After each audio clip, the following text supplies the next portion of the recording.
This is the Danger Close podcast, Beyond the Books with me, Jack Carr.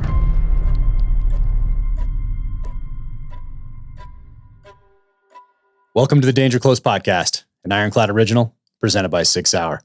My guest today is the legendary Kyle Lamb, dear friend, one of my favorite people. We recorded this in January of 2020 at SHOT Show in the Sig Sauer booth. And we also zipped off and did a Veterans React with Black Rifle Coffee. And we watched movies like First Blood, The Delta Force, Navy SEALs, Under Siege, The Revenant. So you can check that out on YouTube and type in Jack Carr, Kyle Lamb, Veterans React. That should pop right up. I've been using Kyle's slings, VTAC slings, for a long time, well before we knew each other personally. So they're on all my ARs. Go to VikingTactics.com, check out his slings, knives, sights, everything he has going on. You can link to from there, including his podcast, Team VTAC Podcast. And this was a dual cast. So we recorded it. He put it out on his, although he put his out in the spring of 2020. And now it's going up on Danger Close, but we'll do another one of these soon as well to catch up. You can also go to coffeeordie.com. Check that out. Go to the search bar, put in Kyle Lamb, and you can read a few interesting things about him there, to include the fact that he just received the Silver Star for actions in Mogadishu all those years ago. Of course, made famous by Black Hawk Down. He is the author of Leadership in the Shadows, Green Eyes and Black Rifles, Stay in the Fight. Just an awesome guy. So enjoy this podcast, and we will for sure be doing another one soon. So now, without further ado, the legendary Kyle Lamb. All right, folks, welcome to the Team VTAC podcast. I'm your host, Kyle Lamb. And I am your other host, Jack Carr, from the Beyond the Books podcast with Jack Carr. Okay. Danger Close. Hey, bro, this is my podcast. What are you trying to? Are you trying to pirate my podcast? Well, I just thought it'd be a good opportunity to introduce people to my new podcast. All right. And there's no better person I would rather do this with than you. No, actually, we Jack and I are good friends, and former Navy dude. Therefore, the pirate kind of fits that whole thing. Good point. And I'll tell you, man, as an author. Okay, when you gave me the first book, we were at SHOT Show. Yep. And I'm like, so who are you again? And you're like, well, I'm buddies with this guy. And I'm like, okay. Then later we sat down and talked at the range a little bit more. And you go, oh, I'll give you a book. And I'm like, this guy's read this thing now. Well, this guy's a nice dude. I like him. But man, these fiction books are really not my thing. So you gave me Terminal List, which we have laying in front of us here. That's it. Yep. And bam. I got in the plane to fly back to Nashville. I couldn't put it down. So awesome. Yeah. So tell me how this kind of came about. Thank you. So, well, with us, I also had to throw out there that I knew Brad Thor, because I knew you knew him. So I had to throw that out there to kind of legitimize things a little bit, so you know I wasn't just a crazy person. He's a great guy. So nice. Great guy. So nice. Yeah, so he's been so great to me, and really he's the reason that I'm here today. Because the two things I wanted to do in my life were, one, serve my country in uniform, specifically as a SEAL, and then to eventually write fiction, because as I was growing up, a lot of what I learned about SEALs, special operations, CIA special activities came from the pages of fictional thrillers by guys like David Morrell, Nelson DeMille, Tom Clancy, A.J. Quinnell, J.C. Pollock, these guys that had protagonists with backgrounds I wanted to have in real life one day. So it was kind of a dual fold. I was reading them because, I enjoyed them. I love these stories. My mom was a librarian. I grew up with this love of reading. And then also, I wanted to have the backgrounds that these guys in the pages of these novels had one day. So as I was getting out of the military, it was time to give it a shot. And the Terminal List was the first one. It was very obvious to me when I wrote down about 6, 7, 8 different ideas that the Terminal List, that theme of revenge, was the way to start, a way to introduce readers to a new character named James Reese, because that theme of revenge is just something, it's innate in all of us. It's there, it comes from talking around the campfire, in the oral tradition of storytelling, talking about the hunt, talking about warfare, passing on those traditions and those stories and those lessons learned orally around the campfire, and it's just a continuation of that. So that was the first one, and it seems to have really resonated with readers. So I want to go back. We talked about Brad Thor, and I'm going to give him a little bit more of an attaboy, and I'll tell you why I want to do that. Because in our business, in this tactical world, and by the way, if you're watching on video, you probably figured out we're at the 2020 shot show. 2020 shot up show. Here in the crow's nest of Sig Sauer. They're crushing it. They got the new cross rifle over here, which is awesome. They've got some other great products there. And sometimes this industry is a little bit rough. You know, there's a little bit of backbiting. There's a little bit, you know, confrontational, trying to get ahead, whatever. Brad Thor steps above all that, and he tries to lift other people up, which only makes him a better dude. Incredible. You know, so that's awesome. And that's one of the things, too, that where we've hit it off is you're super positive, which, you know, normally, I mean, I hear the word Navy SEAL, and I'm like, man, I don't know about this bro here. But well, then you're like, well, which book did he write? What movie was he in? yeah. And we get to do that later this week, too. We're going to get to go and do the Vets React podcast. Black Rifle Coffee. And I think they have chosen a special movie that will give you plenty of ammunition with which to make fun of me. So it'll be great. It may or may not have something to do with Navy SEALs. They asked me for what movies, and I said the Delta Force with awesome. Chuck Norris, because Love it. it's so I love that movie, fictitious that it's crazy. I also said another very fictitious movie that I really like, because I kind of fancy myself a mountain man, is The Revenant. Yep. Great book. Yeah, a great book, great movie, but there's some fictitious, like riding the horse, whatever. And then I said Rambo, because the first Rambo, I love that movie. First Blood? Yeah. Oh, that was great. I mean, I love the second one. They came out at a time where I was very impactful to me as a kid growing up. And, you know, as Americans, we're always rooting for the underdog. And coming off Rocky and then moving into First Blood with Sylvester Stallone, and I think that introduced a lot of people to David Morrell's writing. And he didn't just write First Blood in 1972. He's written so many things over the years, to include The Brotherhood of the Rose, Fraternity of the Stone, League of Night and Fog, a trilogy that came out in the mid-'80s that really changed the genre in a lot of ways. And what he did was really combine the best aspects of British, UK, spy thrillers and with the U.S. So like essentially the Robert Ludlum with the Jean Le Carré, and push those both together to create essentially a new genre. No one's ever done that before, and they were fantastic. The Day of the Jackal. Nice. Who's that? Day of the Jackal is Frederick Forsyth. Oh my goodness. So my buddy Sean, you had supper with him last night. Sean Davis from the Federalist. Super good dude, by the way. Seems so great. Yeah, he's an awesome guy. So he said, hey, if you want to listen to a fiction book on tape, listen to one of these Frederick Forsyth. Nice.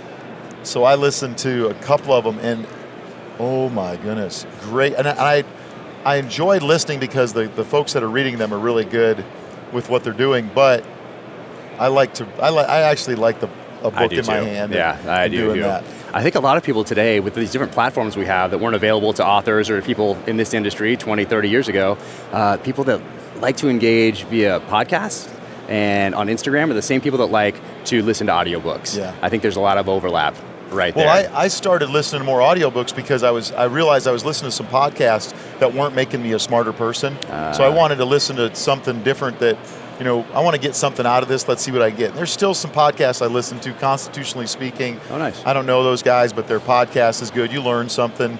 You know, they're kind of funny. They're kind of goofballs, but they teach you something. But yeah, the Frederick Forsyth stuff was... Well, who reads those? Because obviously those came out in a time before audiobooks, before ebooks, before any of that sort of thing. So I'll have to go back and see who they have narrating and when they actually narrated those. So I want to check that out. One of the books, I started to listen, I'm like, oh, this guy is pissing me off. It might have been early on in the No, but audio. 10 minutes into it, I couldn't stop. Oh, nice. At first, I'm like, he's kind of obnoxious, you know, British accent. And then I went, I love this guy. Oh, awesome. Just amazing. Got past the accent. I definitely got past it. So speaking of accents, so did you watch any like Netflix or Amazon Prime or any of those series that they have on there? I've seen some stuff. There's Bodyguard, done by BBC. Have you heard of this though? No. It's 6 parts. It's hard to get past the accents. They're very distinct, and you definitely maybe put the subtitles on, but it's fantastic. 6 episodes. It's absolutely amazing. So I highly recommend Bodyguard. We just finished that the other night. I watched Turn. Have you seen that? No, it was good. Turn is a Revolutionary War kind of following. I wanted to watch that, but I never got a chance. It was, too much going on. Well worth checking out. The only thing, if I didn't know the ending, I would have been a nervous wreck. But when you know that America wins in the end, it's not looking so good there for a while. It's pretty good. So let's get back to your books. So, I want to ask you a couple questions too, since this is also the Danger Close Beyond the Books with Jack Carr podcast, like we discussed. I understand that, but I think you got out as an officer. I was a sergeant major, so just good at ease point. in the harness. Good point. Good point. I'll stand down. And the other reason is I've been hit a lot in the head, and I don't want to. Now I've kind of like lost my train of thought here. I'll bring you back. I got you. Okay, go ahead. So let's talk about the VTAC Sling. So you came up with that. Yep. And I decided to text you the other day because I was going to talk about it. As soon as I found out about it, it became my favorite sling. And not just what I use, but what most everyone in special operations used when they found out about it. Yep. And I found out about it, I think, in 2007-ish, somewhere around there. Somewhere from one of the other units that gave one to me. And then I started handing them out to people. And how did you come up with that? And when did you come up with that? Because I texted you to find out, and it was a lot earlier. It was a lot earlier than 2007. I don't really, to be honest with you, I don't really remember the specifics about when that date was, but what had happened is we always had slings and your gun was, banging on your knees if you let it go. We had that adapter that came with the Carr 15. Okay. So it went around the buttstock. It had a D-ring, and then you hooked a regular cotton sling to that. Oh, wow. And then that hooked up to that little thing that would jiggle on your front sight post. Okay. So I wanted to get away from that because every time you lowered you let go of the gun to transition or to fast rope or to climb, guns banging everywhere. So we had a guy that I worked with, this guy Mike Foreman, and that's really the first guy that I saw do something similar. He had taken the top rucksack buckle, the little tiny buckle that you attach it to the frame with, and he had his shotgun rigged up, so if he wanted to loosen it up, breaching shotgun, he could loosen that, and then he could quickly cinch it back up after he breached and go in, and the shotgun wouldn't be dangling around. I'm like, man, that's a pretty good idea. And it wasn't just me. There were several people involved that we sewed our own stuff, or we broke enough equipment that the riggers would sew what we wanted to sew. So new guys listening to this are like, what? You had to make your own gear? How old are you guys? It wasn't we made our own stuff. I was not good at it, but there were guys that are very good at it, and our riggers were amazing dudes, and they let me make kind of what I wanted to make there. And I made a couple slings, and I started using them, and this material was too soft. They would twist up, and the buckle, it was just not the right setup. But I made several of them, and I was using them at 3-gun matches and on my team, and the guys were like, yeah, that's pretty awesome. So I'm at a 3-gun match, the guy's like, I want to buy one of those slings. Whoa, buy a sling. So make a long story, hopefully a little bit shorter, we took the other buckle, the quick adjust buckle that is made to quickly go in and out. We put the friction resistant material, which is a little different than the original. Now we're back to the original material on some of our hybrids and upgrades, and not with our upgrade, but our hybrid slings. We went back to the original material made to go through that Waterbury buckle, made in America. Nice. And that's kind of what you see now. There's other guys that have adjustment systems similar to us, but they put the sling the reverse way, so you got to pull back instead of pull forward. And what that does is if you're fast roping, you really can't do it without taking the weight off your gun. With ours, you don't have to touch the gun. You can pull it tight, and you're good to go. And then you can release it and pull the release, and it's at full length, and you can get back in the fight. So I went to Paraclete at the time, and they made 100 slings for us. And I remember Paraclete. They're around where you were, right? They're right there. And I knew they did a uniform for me for 2006. I wore it the whole time in Ramadi in 2006. So Neil Ivory, who was part of that, he was working there, and a friend of mine, I ended up becoming buddies with his brother, Glenn Ivory. So he says, I got a quote, I'm going to make 100 of these slings. I showed up, and he goes, yeah, I made 200. I'm like, no. He goes, no, you only got to buy 100. But when you sell the first 100, we got another 100 weight. And I thought, oh, my goodness. So I come home, my wife's like, you bought what? 100 dog leaches, you know what I mean? Right. Or as my buddies say, the gerbil leash. So it took us a while to sell that first 100. And then things started to move a little bit faster, and now we sell a lot of slings. But that's kind of I wanted something that I could take my gun on and off easily. 3-point slings, we had those on our MP5s. That tells you how antiquated we were. Antiquated, like C-cell batteries in a light taped to the side of it was just ridiculous. Or hose clamped. And a 3-point sling is probably the most useless sling out there. The only one that comes close is the single point, because it flops everywhere or whatever. And if you're doing real tactical stuff, you can't have a single point or a 3-point, because you're going to have to go left shoulder, right shoulder, sling your weapon, put hands on people, carry your buddy, I mean, there are just so many things. And if you're a sniper, we make a sniper sling that's very similar to what we have, but it's quick detach, and it's got a D-ring in the middle that you can hook up to an armband or a cuff, or you can put that on your belt. There's just a lot of things there. So it's kind of a long story. It was game-changing. Yeah, that's where that came from. And, and that's one of the things that we've tried to do in this industry is I don't want to be a Me Too person. And so far, most of the products we've come up with have been kind of a specialized, something that nobody really seen. Yeah. And it used to bother me when people would copy our stuff, and now I'm like, oh wow, we got that right, because look, these guys are copying it. And that's the best way to look at it. I called the company the other day and I said, hey, we're looking to see if you'd make some belts for us, and they said, we looked at your belt, it's very much like one I made. And I go, yeah, it's a very good copy of what we made initially. And anyway, it's a fun environment, and it's fun to innovate and try to come up with new ideas. I mean, just imagine like how many people, and I think I found out about it because we had guys from one of our units that did some stuff with you guys and actually deployed with you guys. And I'm pretty sure that that's where I got the slinger. That's where they learned about it, was by doing those deployments in conjunction with you guys, embedded essentially. And then they came back and they shared some tactics, shared some gear, that sort of thing. And I thought it was great at the tactical level for the guys to be able to do that and exchange ideas and make some friendships and all that sort of thing. But I think that's where we got it from. And then I started showing people when I got mine. And of course, you must have found out that, hey, SEALs are using this now. I need to make a padded one. Because then the padded one came, because the padded one came out. That was amazing. Yeah, there's more to that story. So we got contacted by, is it London Bridge, I think? They contacted us and they're like, yeah, we want to make your slings. We're like, well, we're good right now. And they go, well, these guys that are up at Virginia Beach. And I'm like, oh, yeah. Dev group guys are like, whoa, don't say that, And they go, they want your sling, but they want to have AOR1, I think is the material. And our manufacturer wasn't authorized because it's a classified, whatever. Right. So they were buying slings from us, and then they were sewing the pad on after the fact, which was fine. And of course, those were the slings that were used on all these big famous hits that have happened. That's our sling that was holding the HK416s that did the dirty work. Yeah. And now London Bridge has moved on. They're like, hey, we're just going to copy it. So they copy them and they make them. And I hope some people will just say, hey, screw you, let's come to the original manufacturer. But I think most people know where that thing came from. Yeah, and people talk about it, and of course, certainly I do. And that's still the go-to sling, and that's still always be mine. My question now for you. So you got out as, what was your rank? 04. Okay. So major for everybody else, lieutenant commander for the Navy. Yeah, so that always screwed me up. It's so confusing. Army and the Navy got it all jacked up. A captain in the Army is an 03, and in Navy it's a 06. It can be confusing.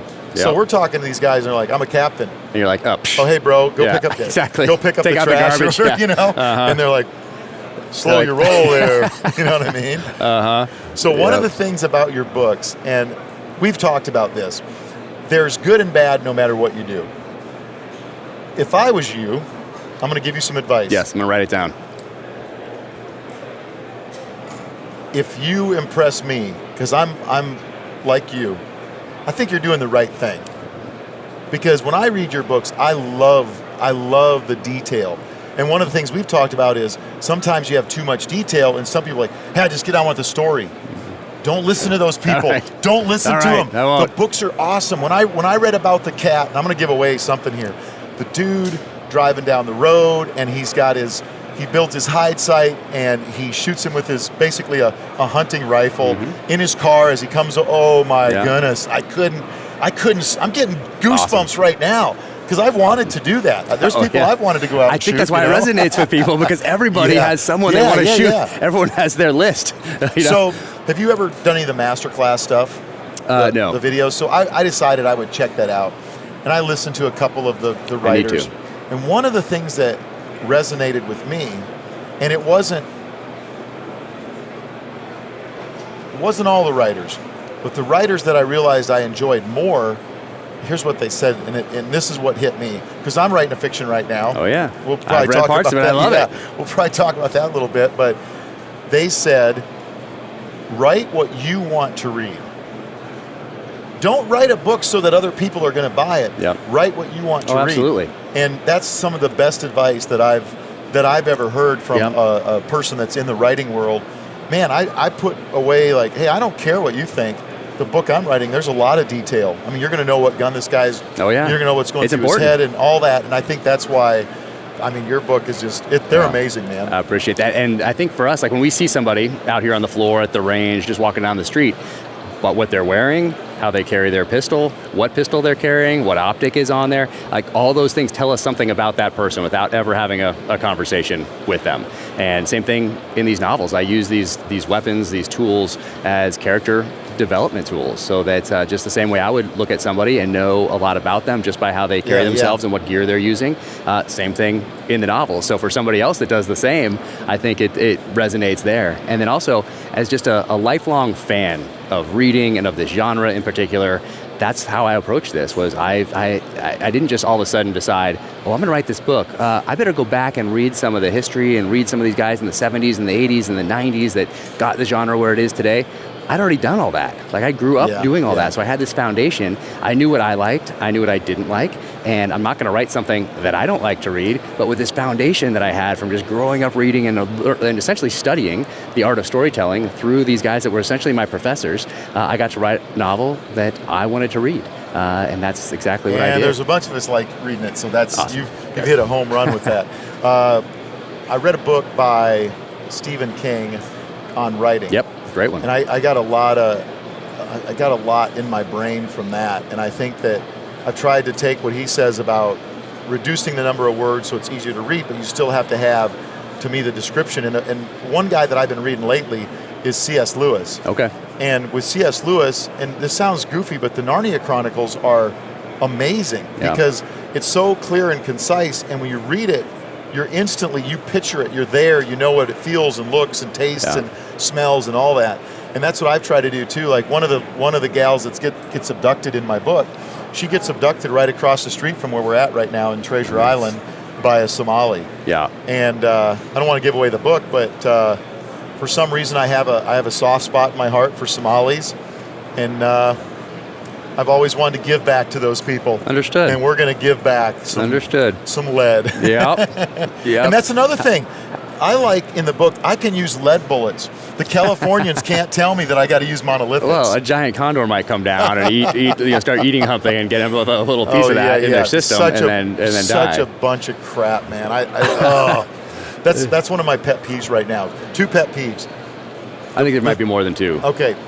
Malcolm Gladwell's a pet peeve right now. I heard that last night, so I wasn't going to bring it up. Yeah, he's become one of my least favorite people. He loves the genre, by the way, though. He loves reading thrillers. Good. I hope he reads my book and then he sees that I read the Bible and I read what David did to Goliath, and I don't see a kid that was picking on a giant. I see a kid that had the grace of God, went out there, killed a giant when nobody else would go on the battlefield. Bro, that's what you did. So it's that particular book of his. Well, no, there's other things, but I guess my point is you're trying to twist a story. I don't know why, but Goliath was a seasoned warrior, and this kid who was a shepherd boy went on the battlefield and killed him. And you're going to twist that to where now Goliath is this poor, innocent bystander who had giantosis, and somebody had to carry his shield. Hey, bro, read history. There were shield bearers, and this guy was a Philistine, and they loved to kill Israelites. Anyway, that's just one thing. I think that's the one Malcolm Gladwell I have not read. Is David the other one that I listened to it on tape because my buddy said I should do that, and it was the Blink, Tipping Point. No, it was the last one, Talking to Strangers. Okay. And what I got out of that was there was music that went throughout, and I'm like, that music's kind of obnoxious. It was kind of like a tribal thing. And then he talked through the entire book about how all these cops are racist and cops are bad and cops killed this lady. She got rolled up. She had a bunch of fines and they put her in jail and she hung herself. So therefore this racist cop killed her. And at the very end, they play the whole song, and it is an anti-cop song. And I'm going, I'm sorry, but my friends are cops. My friends are military people. And when you got up in the morning in Iraq or Afghanistan, you didn't look in the mirror and say, all right, I'm Jack Carr. Today I'm going to go kill some kids. You said, hey, today I'm going to go out and do what I can to change people's lives. If they're a bad guy, let's go, capture or kill. If they're a good guy, let's help them out. These cops aren't getting up in the morning and they're given a sandwich every day to eat, and it ain't made out of peanut butter. Oh my gosh, you know what I'm saying? I can't imagine doing that job. When you attack my friends, Yep. You're attacking me, and I would say with that book, that was very offensive to me, and I don't want to give that guy more time, but I guess what I'm saying is, if I don't agree with you, that doesn't mean I'm not going to read your books, but it does mean that I probably am not going to, I'm not going to go hang out with the bro, You, Brad Taylor, another friend of ours, very good guy. I just finished reading one of his books. Hunter Killer, the new one? Yeah, Hunter Killer, I think it just came out just a week or so ago, but it's fun, man. One, it's fun to know you guys, but it's with your books especially, it's so awesome to be able to see that equipment and go, I know exactly what you're talking about. And anyway, we kind of come around there. I love it. Another story that's been messed up over time and twisted is the story of Robin Hood. People today, you ask a kid, like, oh, he stole from the rich to give to the poor. That's the narrative. Well, that's not really what he did. Who did he steal from? He stole back taxes from the government that they had taken from the poor. So he stole from the government back those taxes and redistributed them to the people the government had stolen that money from. That's the real story of Robin Hood. But today, if you ask anybody, he took from the rich to give to the poor. Dude, that is awesome. Not the story. I'm going to make a T-shirt.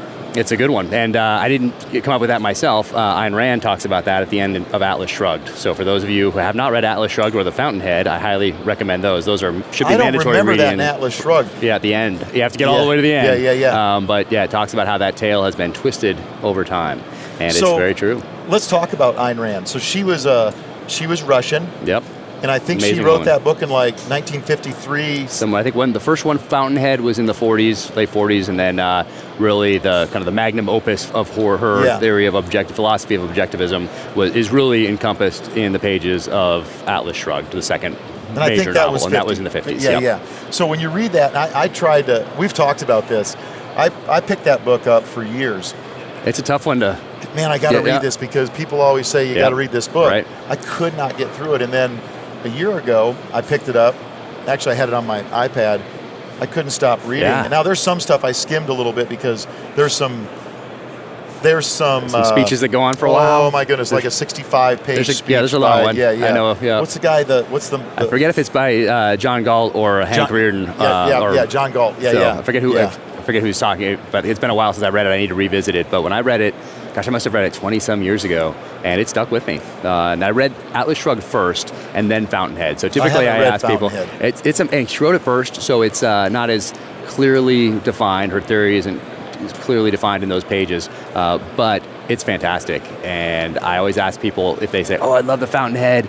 I didn't like Atlas Shrugged as much. I asked them which they read first, and typically the one they read first is the one they like better. And I read Atlas Shrugged first, and then Fountainhead. But they're both fantastic. Everyone should read them and spend that time. But today, people don't spend that amount of time reading. Yeah, and I would say I love the book. Some of the message I don't like because I don't think it, like in Atlas Shrugged, I don't think it should be all about you. Because if you are giving back, and I'm not saying giving back is not when somebody takes from you. Giving back is when you say, hey man, I'm going to help you out. Hey, I'm going to hire you. I'm going to lift you up. I'm going to do whatever. I'm all for that. What I don't like is the government's taking it, which is what Atlas Shrugged was about, and other people were sucking at the teat of Hank Rearden, creating all this stuff, and they were just trying to. And then when he finally laid down the law, like, peace out, and they're like, whoa, what are you doing? Why are you leaving us? It was amazing, If you read that today, I'm sure it's still poignant today, especially with everything that is going on. And also, people can use it either as a doorstop or a weapon, because that thing is thick. That book is serious. So if you need to, you can whack somebody on the head with it or use it to keep open a heavy door. How many books do you read at a time? I typically like to stick with one at a time, sometimes two if one's non and one's fiction, but typically I like to go one at a time, devote myself to it, go all the way through it, and then switch gears. But I have done a couple at a time, as long as they're distinctly different genres. I'm like You're all over the place? Yeah. Well, you got a lot going on. You're writing fiction, you're writing nonfiction, you got your company, you're teaching, you're doing all these. It's amazing everything you have going on. Absolutely incredible. That's because I have the same attention span as a squirrel. You can zip around all these different things. Got it. So what other questions you got for me? Oh, I love the VTAC Sling. So Mogadishu, how long had you been at your command when that went down? So that happened mid 93, the big battle, October 3rd of 1993. I got to the unit in the fall of '91. Okay. So I'd been there for a year and a half, but I'd only been in squadron for a while because for a short time, because when I went through our training, I broke my leg. Oh, you did? So I had to start. In the initial selection? No. Oh, once you got. No, once I got there. Okay. So once I got there, I broke my leg. Brittle bones, farm boy, didn't drink enough milk or whatever. I don't know. 90 foot rappel but fast rope with rucksacks. Oh, so I don't know why we did that. Yeah, it's stupid. It's completely stupid. And what was really good, we had a guy named Dick Davis. And Dick Davis was a sergeant major, one of the most respected guys then, still one of the most respected guys. He's a guy that you wouldn't want to fight. You wouldn't want to try to outthink. You wouldn't want to try to outshoot. He's like this amazing warrior. And sometimes we've looked at people from our past and we feel we've put them up on a pedestal. And then once we start to realize what they really were, we're like, maybe they were a little tarnished. Maybe they weren't exactly what we thought they were. This guy, when you look back in time, he's even better. Wow. And he said, why are we doing this? Why are we doing that? So that's when we started lowering rucks. We'd hook all our rucks to the end of the fast rope, which has the extraction loops on it. And you can lower it because you're dragging on the side of a bird. And then you're not, we come up with the guy, Mike Foreman I talked about earlier, he came up with this Foreman device for distending the rucksacks down the rope. That was a guy that come up with that worked with me. And anyway, so I broke my leg, so I had to recover, and then I started the next class, so I finished. It took me a year to get through that, which I guess I'm a slow learner, but my leg, I'm good now, so it's all good. Anyway, so Mogadishu, we get there. Yeah. So you've been there for 2 years. You've been, so you hadn't deployed yet in that kind of a, there's nothing going on. Then we had flashpoints, we had obviously Desert One, we had Grenada, we had Panama, and then we had Mogadishu. And well, so before that, though, was Desert Shield, Desert Storm. I was in 5th Special Forces Group for that. Okay. I went over there. I was there for half of a year. I didn't do anything significant. As we would say, NSTR, nothing significant to report on that one. It was great. It was awesome. I met some really good friends in 5th Group. Great guys and gals in 5th Group. But then I went to the unit, and so Mogadishu was kind of my first real deal. Yeah, but it was the first deal. There was a big gap between that and what happened next. Yeah. And September 11th, there was a couple things that happened in there, but not many. So you're fairly new, and you're on the ground, and you're with some guys that are a little older than you, have a little more experience than you. Anybody that had been on the ground? Any Vietnam guys still running around then? Yeah. Actually, I think our squadron sergeant major was a Vietnam vet. Yeah, there were. I don't remember everybody. I remember all of our guys. I just don't know which ones were in Vietnam. But there were a couple guys still there. I'm pretty sure my sergeant major had been in Vietnam. Yep. But you guys, you guys are now the young guys going into this situation, and so you're fairly young. You got a couple years of experience, but this is the first real taste of it.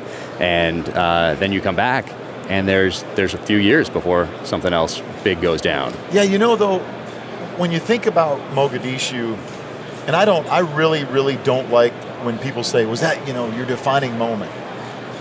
I don't think it's a defining moment. I think it's a step along the path to either become the warrior you want to be or find out you're not the warrior you want to be, or because you never know until the next trial by fire anyway. If you can be in a gunfight and survive it, that doesn't mean you're a hero. That means good Lord was looking out for you, and you made it through. So you're always looking, what's the next test? At least for me, that's even today.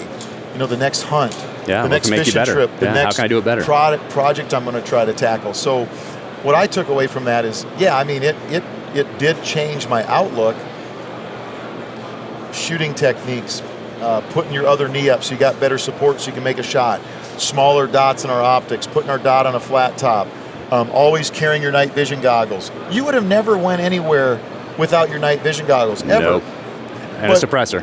But we kind of had to learn that. And that sounds stupid, but we did. Yeah. Always have water. Oh, it's just a day op. Well, we learned that from you guys. Always have water. Always have a little bit of food. Always have extra ammunition. And then always have more ammunition. And then have your buddy carry extra for you. And then leave some in the Don't ever think that you're going to get supported out there, because as you've seen in your all's command, there's been lots of people that have come out to help you and they never made it there.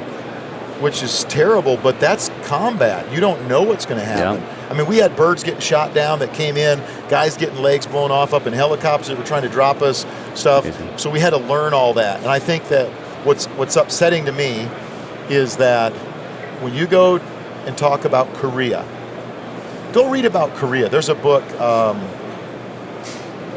This Kind of War, I think it's called. I don't know that one. And it's really it's a leadership book. They don't say it's a leadership book, but it's a great leadership book. I think that's the name of it. It's about the Korean War. And we had to relearn all of our lessons that we learned in World War II. That's not cool, man. It's not cool when the military stops building up and taking care of their people because we're not at war. We're kind of in that phase right now. You see the military drawing down a little bit, not so much in numbers, but now we got officers and enlisted guys that are not focused on the mission. They're focused on BS that we shouldn't. They're more worried about, make sure that you go and get this briefing than is your weapon zero. Oh, yeah. No, I saw that as I was getting out. And it was interesting at September 11th, things shifted. It was obviously, we had one paradigm before that, one model that you were used to, and people had been used to essentially since the, mid-70s really, but had morphed a little bit, but it was still a model that, let's say, was at least a decade and a half old. And when September 11th happened, we were all in something new. It didn't matter what your rank was, whether you were an E1 or an 08 or whatever, and everyone in between. Everyone was in this new model, and the families were thrown into this new model too. They'd had the last 15 years or so of expecting something different of a model, expecting deployments to be a certain way. And so now you're all in it together as this one team. So I think it was a really special time to be in. I look back on those years fondly because we were all a part of it. Our families, everybody of every rank was figuring this out together. And now you come in, I think, and now this model's been established. And now you come in and you have people that have been doing it for 20 years, and they're going to talk to you about how it kind of give you the heads up on everything that's going on. So you're stepping into it now, a different model. And so it's interesting to me that guys are coming into this model and this paradigm that's been set up and been established and been going for 15 years. When back at September 11th, it was totally different. It was a complete shift. And that was probably my favorite time in the military, was going through that shift and figuring it out together because we were united and we were a team. Can I tell you a quick war story? Absolutely. So Somalia happens, and my wife we've been married for a long time, 33 years now. So we've been married since, I guess, basically puberty, you know what I'm saying? So 1993, guys get killed, and that process of, one, the grieving process, but two, the process of burying our mates, the notification process, all of that. So my wife was right there for all that to happen. She received bad information about me. Other guys received bad information, or other women received bad information about their husbands. And then she got to see that whole process of, and it wasn't all negative, because there's ladies like Trish Ryerson who, my wife and I, we love this lady. Matt was killed a couple days after the 3 October raid. He got hit by a mortar. She's an amazing, strong woman. 20 years to the day of Matt getting killed, her son was killed as a drunk driver. They'd been kind of doing a thing about Matt, and got a little drunk. They took his keys away, put him to bed. He got up, he got his keys, and they went to the drunk driver. So Trish, amazing, strong person. Stephanie Schugert, amazing, strong person. A lot of other strong people there. Some maybe not so strong. And my wife seeing all that. Sorry. No, man, that's a tough time. Seeing what women in the church would do, bringing food. They walked in, put the food there, and they left. You know what I mean? So what's right and what's wrong? Well, she figured out what was right.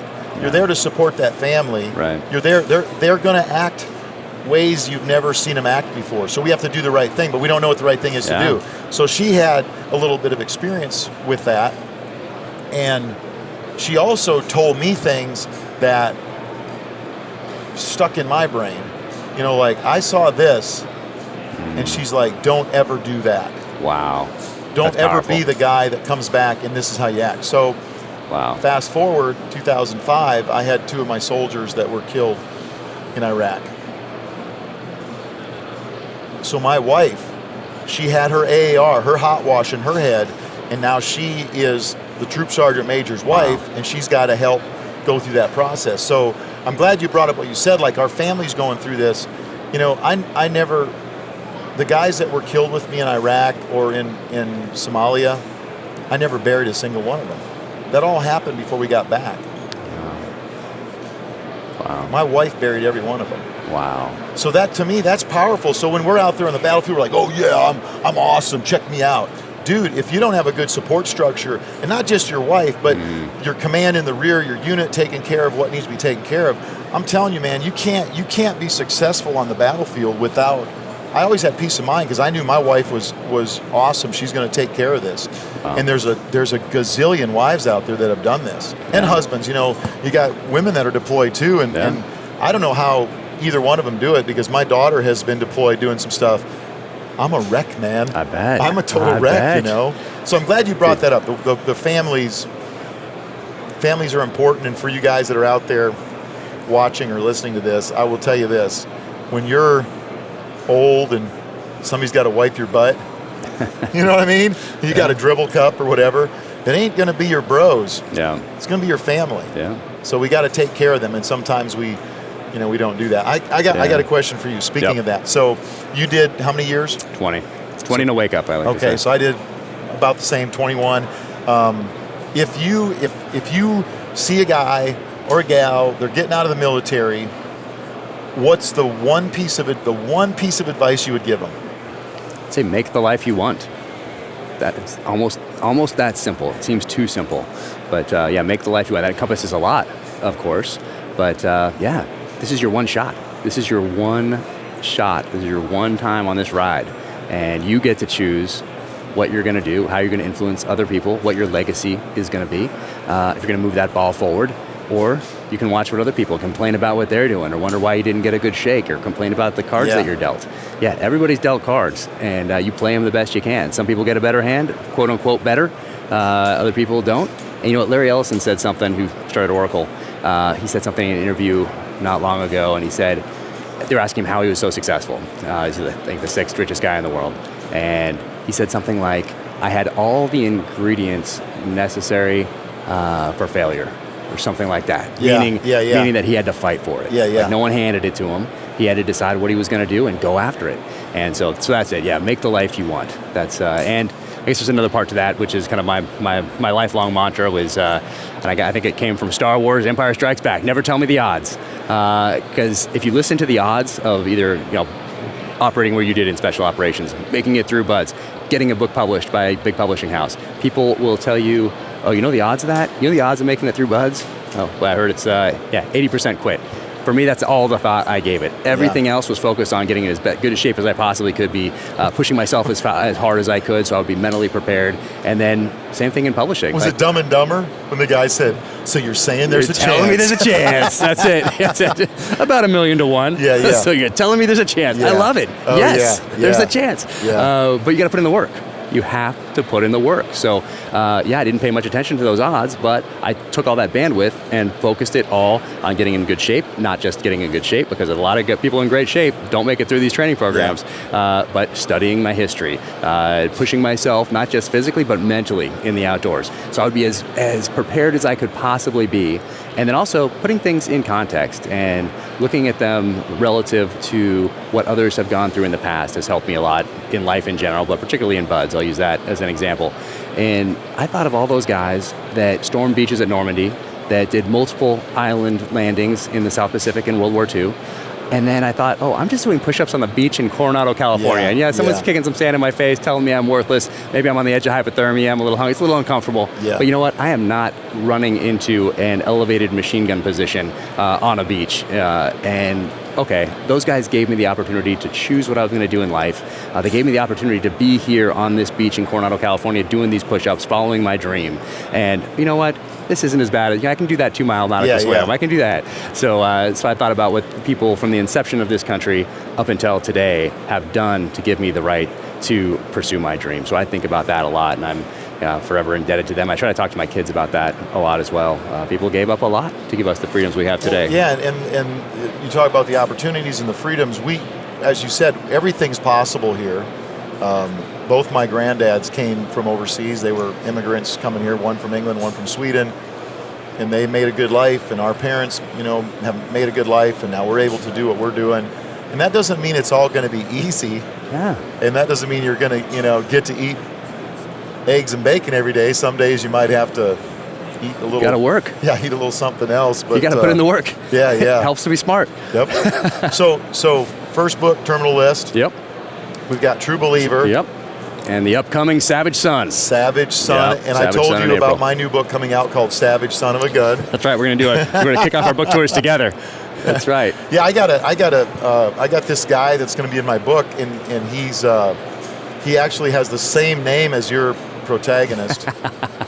That's great. It's cross-marketing. So he's kind of doing his thing, and we're hearing about what he's doing, and we're like, that's awesome. He just whacked all these dudes, and now he's on a sailboat somewhere. We don't know where he's at. He's on a sailboat. And then they get it, you know. This rings a bell to me. Yeah, they get a familiar. blurb like from he's got his InReach, which I guess is a Garmin now, satellite. Yeah, right. And one of the bros gets I'm just making this up. I love it. You know. I love it. You know, I think one of the reasons maybe we get along so well is because we share a similar lineage. I didn't realize that. So my background is Welsh, Great Britain, and then Denmark. So Danish. So those are the the main sides. So close. You know, not quite there. Yeah. But in there. Yeah. And I think what really, you know, when we say that, I was talking to somebody yesterday, and they're from Ireland, and what's interesting, it's the same attitude. It's those people that have immigrated here, whether it happened in the 1600s or it happened in the 1800s or the 1900s, we kind of have that. I don't know. America's awesome, man. I feel like I went over to see where my 7 great-grandfathers came from in Ellendale on Tyne, which is on the Tyne River, close to Hadrian's Wall in England. Oh, wow. And I'm so glad they left. I know. They came for a reason. I mean, it's a great place. Don't get me wrong. It's awesome. They came for a reason. Oh, my goodness. I love it. You know, I look at Middle Tennessee, where I live now, and it looks just like where they came from, but we got a few more trees. We don't have we don't have stone fences. Yeah. We have wooden fences or you know, wire fences. And so, Savage Son. Savage Son. Can you give me like just a little teaser? Yeah. So it's the book I've wanted to write since the 6th grade when I first read Most Dangerous Game by Richard Connell. So that was written in 1924. It's a short story. And it really, at the time, there was a lot of stories out there, magazine articles, that sort of thing, about people going to Africa and the hunt and all that sort of thing. And this guy, Richard Connell, flipped it around. And he had hunter versus hunted, but people hunting people. And the way he described it in the book to an 11-year-old in 6th grade reading it, I was enthralled. And one, I couldn't believe they were letting us read this in school. And 2, at the time, I already knew I wanted to be a SEAL. And I already knew then, after that, I was going to write fiction. So then I decided I was going to write a book one day that paid tribute to this book, Most Dangerous Game, this novella, Most Dangerous Game, the short story that had captivated me. And so that's this book. And it was one of the ideas that I had written down when I put the ideas down for the first novel. But I knew the characters weren't quite developed enough to do that yet. I couldn't just jump in with this story. And it's really about the dark side of man. So it's the same hero. Yep. Yeah. I call him a hero because he's doing all kinds of cool stuff. And I like that he's not quite, you know, he's a normal dude. That's what I wanted to do. He's put in these crazy circumstances. Yeah. And I wanted to have somebody that had the background to be able to do these things, to make it believable, but also not be so great at everything. But more important than that, I wanted him to be somebody that you'd want to sit down and have a beer with, that you'd want to have a conversation with, that is likable. With honey. Exactly. He doesn't have his coffee black like most protagonists in the genre. He has his coffee like I like mine, which is a little bit of honey and some cream. Yeah. But I wanted him to be approachable, likable, somebody you want to have a beer with, so that as a reader, you'd connect with him and you'd care about what happens to him next, and you'd be along for the journey. Hopefully not just through that one book, but through multiple books. I think it was Sean Davis I was talking to, and he said, I got to the part in the book where he's tracking these dudes in Africa, the poachers. Oh, yeah. And he goes, I just wanted the rest of the book to be that. He told me that last night. Yeah. Well, I went to Mozambique and did a hunt over there as research right after I got out of the military. And research? So anybody in the IRS that's listening to this. But yeah, I did my Cape Buffalo hunt over there and did it old school, double rifle, no optic. Wanted to do it the same way you would have done it 100 years ago. And it was I couldn't have written it better. It was just, it was an absolutely incredible experience. But while I was there, I'm doing research and I'm talking to them about the poaching issue over there. I'm talking to them about Chinese influence, both illegal and legal. The meat poaching that supports the people working in these mines, like all of that. And they could not wait to tell me their story. Talked about their country, talked about that transition that they've been through over the last 30, 40 years. And I thought the same would be true for the research that I did for Savage Sun. So for that, I went to Kamchatka Peninsula, Russia, did a brown bear hunt over there. And over there it was different. They did not, I started asking questions, thinking it was going to be just like Mozambique, or I did some stuff in South Africa, training up an anti-poaching unit after that, and same thing. They wanted to tell the story of their country. Russia, a little different. I think because for most of their history, if someone was asking you pointed questions as a Russian, it was not a good thing. Off to the gulag you go. So they were... Perhaps just no, this will not be good. I will not answer this question. They were very suspicious. And that was a surprise to me because I was like, oh, of course they're going to want to talk to me. Why wouldn't they? And I'm asking military stuff because of the genre in which I write. So I'm asking military stuff. I'm asking kind of spy stuff and KGB stuff and GRU stuff and SVR stuff. And but anyway, they warmed up to me eventually, and a lot of that made it into the pages of Savage Sun. Guys have asked me, I've let them read little snippets of that fiction I'm working at, and they're like, dude, you wrote this as though it's happened, and I'm like... You could. Well, maybe it already has, and we've twisted it, so now we're, like for my book, we're fighting on U.S. soil. And, man, I love it. I just love it. Well, hey, I got to go to another gig here. It's awesome. It's an Thank honor you so much. to be able to call you a buddy. Dude, it's an honor. But it's an honor on my part. The other thing is, I don't want to be the super fanboy, but I'm a fanboy. Oh, come on. So it works both ways. I want you to say this to the camera that we're videoing with now, that you will send me Savage Sun gallery copy. I don't even need to do that because it's already in the works. Galley copy is going to be inbound as soon as they're printed. Yep, first one heading your way. Any other shout-outs? Anybody, SIG, for letting us do this? I appreciate that. Everybody at SIG has been so great. Obviously, for me, I carried that P226 on my hip for every single deployment, so I have a soft spot in my heart for that particular weapon. But what an amazing company, and they're doing some great things, pushing the boundaries, and they've been so great to me. So, love these guys. So check out Danger Close. You get to listen to this guy tell you some cool stuff. It's not all about writing. It's about kind of everything that we do and everything that we like. We like sharp, pointy sticks. That's right. We shoot through the air. We like sharp knives. We like guns that shoot well, and coffee and all the other good things in life. So, with honey and cream. Also, check out Team VTAC podcast, and thank you so much for listening. And Jack, it's an honor. I appreciate it. Thank you so much. And last but not least, God bless America. Absolutely. God bless America. Welcome to the gear highlight portion of the Danger Close podcast. My guest today was Kyle Lamb, legend in the special operations community, dear friend, awesome guy, one of my favorite people. But he spent over 20 years in the Army, 15 of that at 1st Special Forces Operational Detachment Delta, better known as Delta Force. And now he has Viking Tactics. So if you can, 100% put at the top of your list, getting on the range to train with Kyle. You can do the SIG Academy to do that, or get online, check out what Kyle has going on at VikingTactics.com. Check out his schedule and everything that he has going on there. Also on VikingTactics.com, you can check out his line of VTAC slings. Now, I've been using these VTAC slings. We talked about it in the podcast, for well over a decade, like 15 years maybe now. But as soon as I found out about these, probably in 2007, I want to say, maybe 2008, somewhere in there anyway, I started using them and have been using the VTAC Sling ever since. So there's a bunch of them on the website, a bunch of different attachments, depending on how you want to set yours up. This is an Era 3 rifle. I don't think they make it anymore. I just grabbed it really quick for the podcast because it was close by and had the VTAC Sling on it. But all my ARs have a VTAC Sling on it, have some sort of an optic, light, backup irons. So I think that's what you really need for an AR. If you're going to do anything to an AR. If you have one, probably a red dot. This is the Aimpoint Micro right here, but probably red dot, backup sights, a light, and a sling. That's probably the basics that you want to put on your AR. So anyway, this is the VTAC Sling.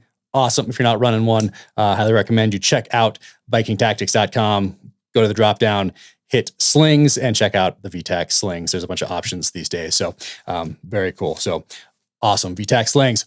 What else Kyle have going on? He is making knives these days, and he's forging some on his own. So I want to get out there to see him and actually do a little forging and see what he has going on there. But he's also got a line of knives. I think this is the original. This is the Patriot. And Kyle gave this to me. So awesome at the NRA meeting a couple of years ago. So right there, Patriot, really sweet blade. Check out. I think he's got 4 or 5 of these out now. So go check those out. Also, VikingTactics.com. So Kyle, thank you so much for that. And check out Kyle's books, Leadership in the Shadows, right here. Leadership lessons from his time in the military and training law enforcement. Awesome. Leadership in the Shadows right there. And if you get a chance to hear Kyle speak at some point, definitely do that as well. You can hit the leadership portion of his website to check out what he has going on there. Green Eyes and Black Rifles, classic right here. If you don't have this book, you can change that today. Definitely check that out and stay in the fight. Combat pistol. So awesome. Check out what Kyle has going on, and I'll get him back on this podcast as soon as I can. Thank you for tuning into the Danger Close podcast, an Ironclad original presented by 6 Hour. Find out more about Kyle Lamb, go to VikingTactics.com. Follow him on all the social channels, Viking Tactics. Get in a class with Kyle on the road or at the SIG Academy. Just get his books. Check out everything he has going on. Listen to his podcast, Team VTAC podcast. Just such an amazing guy. I'm so humbled and honored to call him a friend. And we were supposed to get out hunting together a couple weeks ago, but of course I had to finish book 5, so that didn't happen. But we'll get out there together soon, and we'll also do another podcast together soon. Last time we met up, he showed up at my house, surprised me, which was awesome. So we got to hang out a little bit. You can scroll down in my Instagram to see the video of Kyle surprising me at the house, and that's at Jack Carr USA on those social channels. You can also go to officialjackcarr.com. Check out everything that I have going on there. You can pre-order In the Blood. We have also The Devil's Hand coming out in paperback on November 30th, but be sure and pre-order In the Blood, and that's coming out in May of 2022. You can also link to jackcarusa.com. That's where all the merch is. And if you like the books, the podcast, any of that, please leave a 5-star rating and review for books and the podcast. That helps a ton and is sincerely appreciated. So until the next time, take care out there. Be safe. Keep fighting.